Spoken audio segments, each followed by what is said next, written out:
दोस्तों, गाजा युद्ध के बाद इजरायल में एक और भयंकर संकट। संसद की नई रिपोर्ट में खुलासा, देश छोड़ने वालों की लहर ने बना दिया इतिहास का सबसे बड़ा रिकॉर्ड। पढ़े लिखे युवा छोड़ रहा देश। वहीं यमन से आई चौंकाने वाली खबर, हौथी लड़ाकों ने संयुक्त राष्ट्र के दफ्तर पर कर लिया कब्जा, 24 अधिकारियों को किया गिरफ्तार। अब चलेगी जासूसी का केस, फांसी तक भी हो सकती है। और इसी के साथ ममदानी ने इस्लाम अपनाने वाले इमाम के साथ तस्वीर खिंचाई तो बौखलाए ट्रंप, लगाया गंभीर आरोप। जानेंगे क्या है सच्चाई, क्यों बौखलाहट में है अमेरिकी राष्ट्रपति। तो बिना देर किए खबरों की शुरुआत करते हैं। दोस्तों, इजरायली संसद यानी कनेसेट के शोध केंद्र की एक नई रिपोर्ट में खुलासा हुआ है कि गाजा युद्ध के बाद इजरायल के कब्जे वाले इलाकों से लोगों के पलायन यानी देश छोड़ने की लहर अब तक के सबसे ऊंचे स्तर पर पहुंच गई है। कनेसेट के रिसर्च एंड इंफॉर्मेशन सेंटर की रिपोर्ट के मुताबिक हाल के सालों में बड़ी संख्या में इजरायली नागरिक, खासकर पढ़े लिखे युवा, कब्जे वाले इलाकों को छोड़कर जा रहे हैं। रिपोर्ट में बताया गया है कि साल 2022 और 2023 में 1,37,000 से ज्यादा इजरायली देश छोड़ चुके हैं। विशेषज्ञों का कहना है कि अगर यह सिलसिला जारी रहा तो आने वाले समय में यह इजरायल की अर्थव्यवस्था के लिए सबसे बड़ी समस्या बन सकता है। रिपोर्ट में यह भी कहा गया है कि पिछले 2 सालों में देश छोड़ने वालों की संख्या में तेज बढ़ोतरी हुई, जबकि वापस लौटने वालों की संख्या बहुत कम हो गई। इजरायल के सेंट्रल ब्यूरो ऑफ स्टैटिस्टिक्स यानी सीबीएस के आंकड़ों के मुताबिक साल 2009 से 2021 तक हर साल औसतन 36,000 लोग इजरायल छोड़ते थे, लेकिन 2022 के बाद यह संख्या बहुत बढ़ गई। साल 2022 में पलायन में पिछले साल के मुकाबले 46% की वृद्धि हुई, यानी लगभग 55,300 लोग इजरायल छोड़ गए। इसके अगले साल 2023 में यह संख्या बढ़कर 82,700 हो गई, जो 50% की और बढ़ोतरी दिखाती है। वहीं जो लंबे समय विदेश में रहने के बाद वापस लौटे, उनकी संख्या काफी कम रही। हर साल औसतन सिर्फ 24,000 लोग ही लौटे। रिपोर्ट में यह भी बताया गया है कि अक्टूबर 2023 में गाजा युद्ध शुरू होने के साथ ही एक नई पलायन की लहर शुरू हो गई, यानी युद्ध के डर और हालात के बिगड़ने से और लोग देश छोड़ने लगे।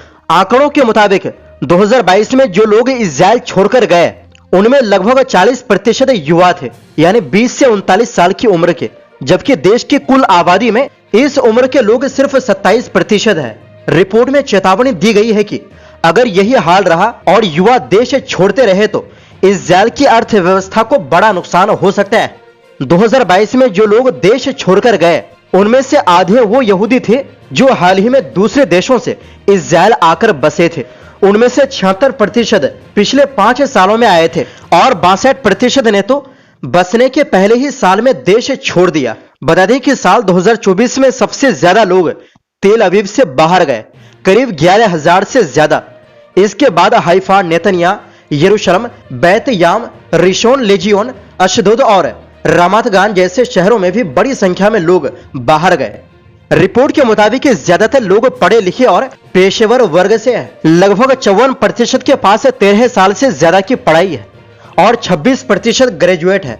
कुल मिलाकर गाजा युद्ध और देश की स्थिरता के बाद इजरायल में निराशा और असुरक्षा इतनी बढ़ गई है कि कई युवा और पढ़े लिखे लोग देश छोड़ने लगे हैं। वहीं दूसरी ओर दोस्तों, यमन के हौथी बागियों ने अब संयुक्त राष्ट्र के खिलाफ बड़ी कार्रवाई कर दी है। यमन की राजधानी सना में हौथी के लड़ाकों ने यूएन के दफ्तर को सीज कर लिया है और उसके 24 कर्मचारियों को पकड़कर अपने कब्जे में ले लिया है। हौथी की इस कार्रवाई से संयुक्त राष्ट्र संघ के बड़े अधिकारी सख्ते में। एसोसिएटेड प्रेस के मुताबिक हाल के दिनों में यमन में इजरायल का स्ट्राइक हुआ है। इस स्ट्राइक के बाद यूएन के अधिकारी हौथियों के निशाने पर आ गए हैं।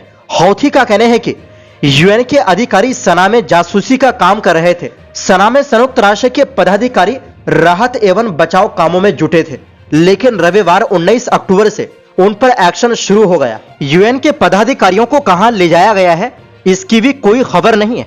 कहा जा रहा है कि हौथी के लड़ाके इन अधिकारियों के खिलाफ जासूसी का केस चलाने की तैयारी में। अगर इन अधिकारियों पर जासूसी का केस चलता है और साबित हो जाता है तो इन्हें यमन में फांसी की सजा भी हो सकती है। यमन में इस्लामिक कानून को माना जाता है जहां पर जासूसी के लिए मौत की सजा दी जाती है। यमन के अधिकारियों ने एपी से बात करते हुए कहा कि जिन लोगों को यमन में अरेस्ट किया गया है वो सभी विश्व खाद्य कार्यक्रम, यूनिसेफ और मानवीय मामलों के समन्वय कार्यालय सहित कई संयुक्त राष्ट्र एजेंसियों से संबंधित है। हौथी के लड़ाकों ने यूएन दफ्तर का फोन, टीवी और अन्य संचार उपकरणों को भी जब्त कर लिया है। हौथी पर इजरायल का स्ट्राइक जारी है। पिछले दिनों में इजरायल ने हौथी के चीफ कमांडर अली घमारी की हत्या कर दी। इजरायल के निशाने पर हौथी के टॉप कमांडर है। हौथी यमन के लड़ाके हैं जिन्हें ईरान का समर्थन प्राप्त है। इजरायल का कहना है कि ईरान के शहर पर हौथी के लड़ाके इजरायल पर बार बार हमला करते हैं। वहीं दूसरी ओर दोस्तों, अमेरिका में न्यूयॉर्क शहर के मेयर पद के उम्मीदवार जोहरान ममदानी पर राष्ट्रपति डोनाल्ड ट्रंप ने एक इस्लामिक कट्टरपंथी का करीबी होने का आरोप लगाया है। बता दें कि ममदानी की लोकप्रियता लगातार न्यूयॉर्क में बढ़ती जा रही है और इस बार वो मेयर पद में सबसे आगे नजर आ रहे हैं। अगर ऐसा होता है तो पहली बार होगा जब न्यूयॉर्क में एक मुस्लिम मेयर बनेगा। यही वजह है कि ट्रंप बौखलाए हुए हैं। दरअसल ममदानी 18 अक्टूबर को ब्रुकलिन के इमाम सिराज वहाज के साथ हंसते और फोटो खिंचाते दिखाई दिए थे। वहाज पर 1993 के वर्ल्ड ट्रेड सेंटर पर बमबारी करने का साजिश रचने और मुसलमानों को जिहाद के लिए उकसाने का आरोप है। तस्वीर के वायरल होने के बाद ट्रंप ने सोशल मीडिया पर लिखा, ये अनर्थ हो रहा है। कितनी शर्म की बात है कि सिराज वहाज जैसा शख्स ममदानी का समर्थन कर रहा है और उसके साथ दोस्ती निभा रहा है। इसने ही वर्ल्ड ट्रेड सेंटर को उड़ा दिया था।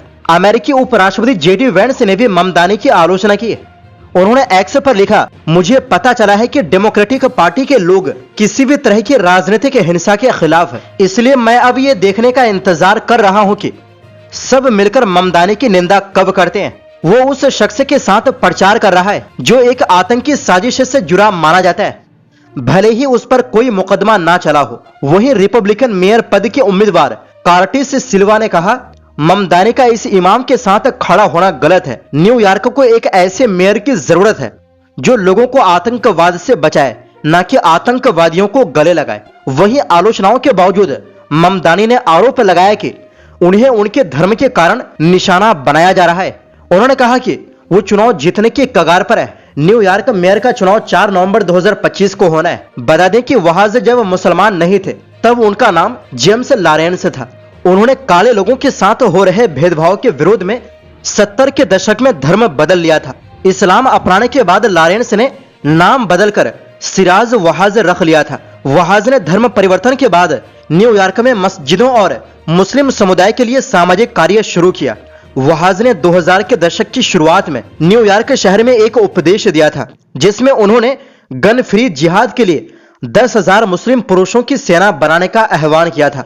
उन्होंने कहा था, मैं दुआ करता हूं कि अल्लाह हमें एक सेना बनाने का मौका दे।